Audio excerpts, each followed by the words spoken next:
Hello and welcome to this channel. Here we introduce some investment strategies that can help you make better investment decisions. Today we are going to talk about the SMA strategy and how you can use it to potentially increase your investment returns. Firstly, why we choose SMA today? As you know, ChatGPT is very popular today and it can provide us with a wealth of information on various topics, including investment strategies. So I did a research at ChatGPT. Here it gave me some basic and popular investment strategies. SMA is the first answer given by ChatGPT. So what is SMA? In technical analysis, a simple moving average is a commonly used indicator that can help us identify trends in the market. SMA is calculated by adding up the closing prices of a security over a specific time period, and then dividing that sum by the number of periods.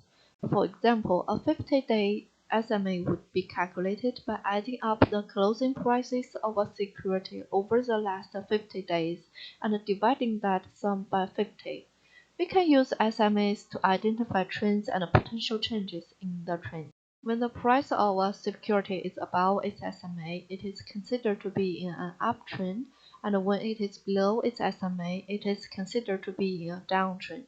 Additionally, when a short-term SMA crosses above a longer-term SMA, it is considered to be a bullish signal, indicating that the stock is likely to go up in price.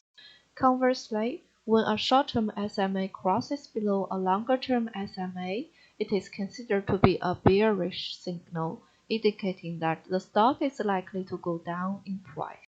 Now let's do some backtesting on this strategy and see how much money we could have made if we applied it over the past 5 years.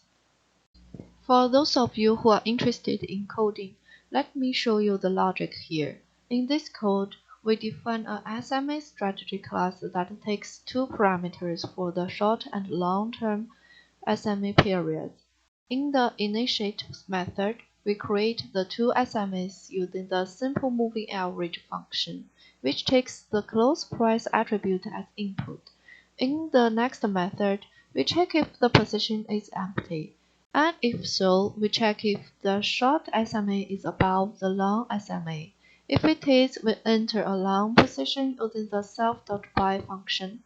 If the position is not empty, we check if the short SMA is below the long SMA, and if it is, we exit the position using the self.sell function. In the run strategy function, we create a Cerebral instance and set the initial capital to 100,000.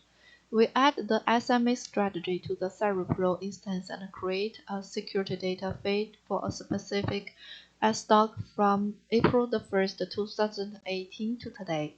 We then run the strategy using Cerebral.run. After that, I looked all the S&P 500 stocks and wrote the test result in a CSV file. Now let's look into this report. Based on our results, we found that the SMA strategy could have potentially generated a significant return on the investment if applied correctly. For checking, if we buy and hold a share of SPY for 5 years, which is S&P 500 index, we can make 100,147.38 now.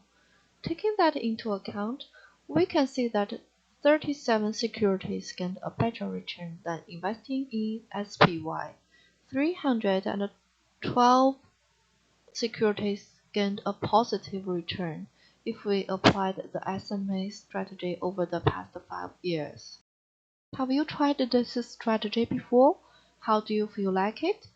If you have any questions or comments, please them down below. And if you are interested in seeing backtesting results for other investment strategies, be sure to follow this channel for more updates.